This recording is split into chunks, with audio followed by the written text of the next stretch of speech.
एक बार डिटेल में बताना चाहती हूँ। मैं एशिया की पहली लड़की हूँ जिसने 8 साल की उम्र में 10वीं की परीक्षा पास की,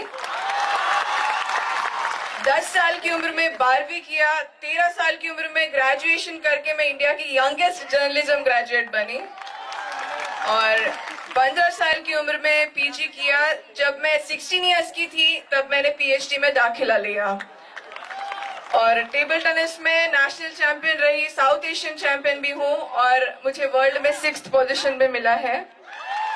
और मैं दोनों हाथों से लिख सकती हूँ जिसे हम एम्बिडेक्स्ट्रस कहते हैं और टाइपिंग में A to Z सिर्फ 2 सेकंड में टाइप कर सकती हूँ और मैं एक पियानो प्लेयर और सिंगर भी हूँ। जैसे कि आप सबको पता है कि मैं हैदराबाद से हूँ, तो हैदराबाद की जो बिरयानी होती है वो सिर्फ 25 मिनट में बना सकती हूँ।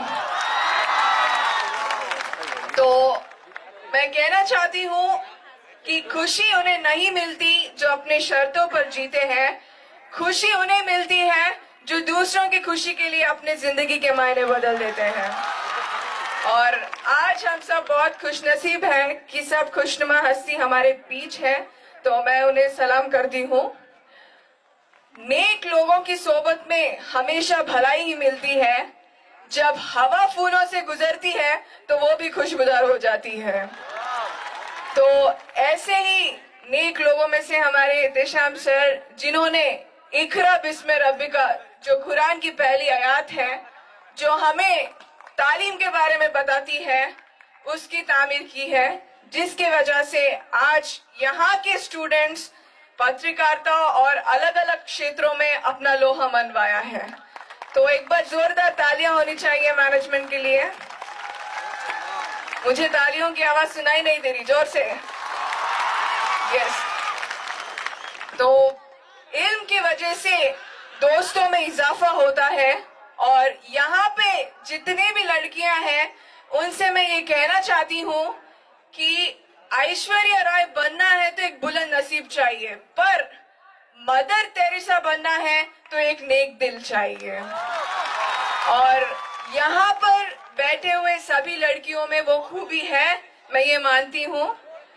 क्यों? और सिर्फ नेक दिली को निखारना चाहिए और ज्यादा सजने संवरने के बाद में भी मिट्टी में मिलना है। अगर आप रूह को संवारोगे तो उसे रब के पास जाना है। तो संवारना ही है तो रूह को संवारो, जिस्म को नहीं, और ये सिर्फ और सिर्फ तालीम के द्वारा ही किया जा सकता है, ऐसा मैं मानती हूँ। और आपकी वालिदैन जो एक कुदरत का नायाब तोहफा है, जो हर वक्त आपको दुआएं देती रहती है, चाहे वो अपने पास हो या ना हो। जैसे झील नदी सूखने पर भी अपनी नमी रखती है, वैसे ही अपनी माँ हमेशा अपने बच्चों को दुआओं में रखती है। तो इसीलिए मैं कहती हूँ कि माँ तो जन्नत का फूल है, प्यार करना उसका उसूल है। दुनिया की मोहब्बत फिजूल है, माँ की हर दुआ कबूल है। माँ को नाराज करना इंसान तेरी भूल है, माँ के कदमों की मिट्टी जन्नत की धूल है। और मैं कहना चाहती हूँ कि अपनी जबान की तेजी उस पर मत चलाओ जिसने तुम्हें बोलना सिखाया। जैसे कि मैंने अपना जो स्कूलिंग है वो पुराने शहर के चंद्रन गुट्टा का जो सेंट हिल स्कूल है वहां से किया।